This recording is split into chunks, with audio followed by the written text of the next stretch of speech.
Welcome to Small Business. First up on today's program, consumers appear to be more confident about the economic outlook following a strong jobs report from the ABS 2 weeks ago. According to the latest ANZ and Roy Morgan survey, consumer confidence surged 2.8% in the week ending April 26, reversing most of the falls seen in the previous week. Despite the bounce, sentiment remains at below average levels. ANZ says the improvement was fairly broad-based, with expectations of the economic outlook over the next year rocketing almost 9%. And for more, and if small businesses are feeling the same, and also what's trending in the small business sector, Jacki Mitchell, presenter and producer of Taking Care of Business at RPPFM, joins me now in studio. Well, Jacki, what do you make of those consumer confidence figures? We've seen a 3% surge. Are small businesses feeling that? No. I don't think it makes any difference. No difference. Hi, Carolyn. I should say hello first. I really don't. I just think they're numbers, this happens all the time. I think small businesses are so focused on the day-to-day running of their business, whether that they even know it's happening or not, or they pay any attention to it. Look, you know, and anything that's going to help confidence is a good thing, but I don't think this is one of them. Well, Jacki, let's talk about some of the topics you've been covering on your radio show in the past month. Now, technology tips to help run your SME. Let's talk a little bit about those. Okay, let's go. Number one, last week, a week ago, on the 21st of April, Google changed their algorithm. Big companies know about it. A lot of small businesses don't know because they don't have IT departments to tell them or digital agencies to tell them. And what that means is their website has to be mobile friendly. The tech word is a responsive website, but I get a bit annoyed when they start using that jargon because you go, what does that mean? Well, what it does mean for small business is that their website needs to be seen on a mobile device. And a mobile device is now more popular than for Google searches than a PC or a tablet. So your website needs to be easy to read on a mobile device. Absolutely critical. Go and to your web person to get it fixed to, you know, a mobile enabled or responsive website.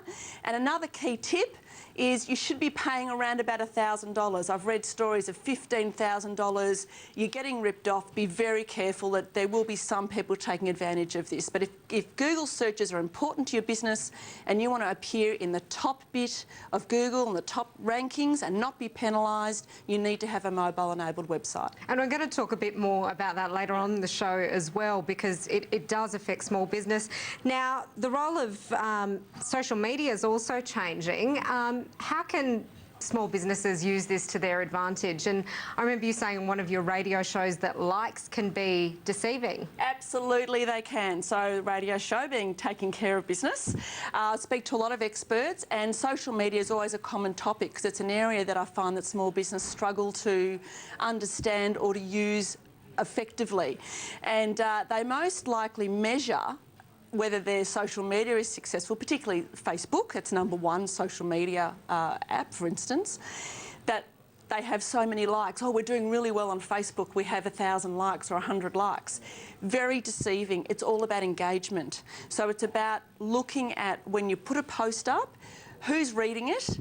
Are they engaging with it? Are they commenting on it? Are they sharing it? So really understanding who your audience is and using a measurement on Facebook called Insights. Go to your Facebook page, look at Insights, spend some time looking at it. It has a little video on there to show you how to use it, and it'll tell you what time of day people like to look at your Facebook page, and sometimes it's 9 o'clock at night, not always 3 p.m. in the afternoon. Be a bit more strategic about how you use it and have a plan. A lot of businesses don't have a plan. So, Jacki, you're saying comments are a much better indication of the interest shown in your business than, say, likes. Is it because it's just easy to hit the like button? Much easier, yeah, too easy. And it's quite very deceptive, very deceptive.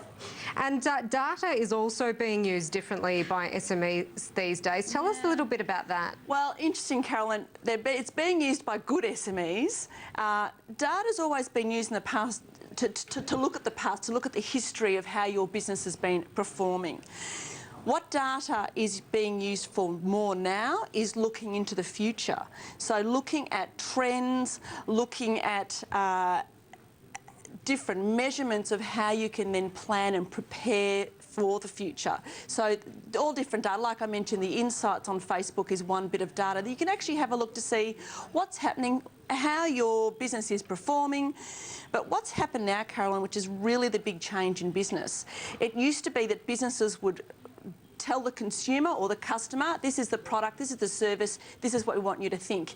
It's flipping it around, it's going upside down. So consumers are now driving what businesses need to do, and this is where small business needs to get on top of that, and they need to be looking at feedback from their customers. Really important. And an interesting topic you covered this month was the generation differences in small business owners. Tell us a little bit more about this. I love this bit. Well, again, it depends who your customers is. So if you're trying to appeal to 20, say 15 to 20-year-olds, or they're called Gen Z, and Gen Z's being 20 and under, they're now starting to enter the workforce. They're much more entrepreneurial than previous generations. They like to move very fast, and I was talking to an expert recently, and they said they have an attention span of 8 seconds. Less than a goldfish? Yeah, well, I think so. But that will then impact how you're marketing your business and how you're communicating to your customers. The Gen Y, which we've been getting a lot of attention now, they're really in the workforce now. They're real trailblazers, but they like everything fast.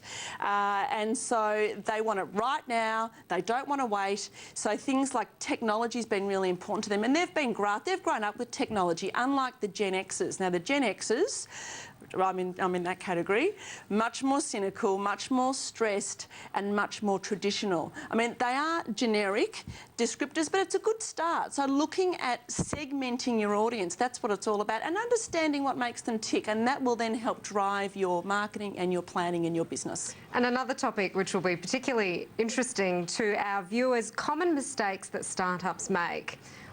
What are they and how can they be avoided? Okay, so back to Gen Y. Most of the startups are Gen Y and they move very fast.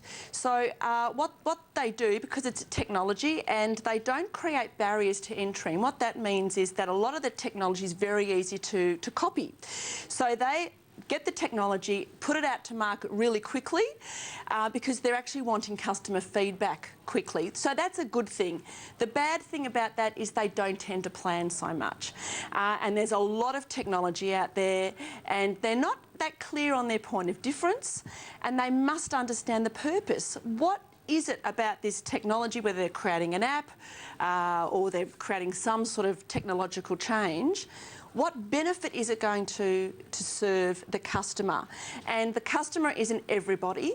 That they are very overly optimistic, which is a little bit scary, so they need to still do some planning and some due diligence. Don't just get your domain name, don't just register your business name, register your trademark as well. But you need a little bit of advice from an expert, I'm a big fan of experts, and to do a little bit of planning, really important. Jacki, some really good advice there. Thanks for coming in and chatting with us today. It's been good fun, thank you. Now we have time for a short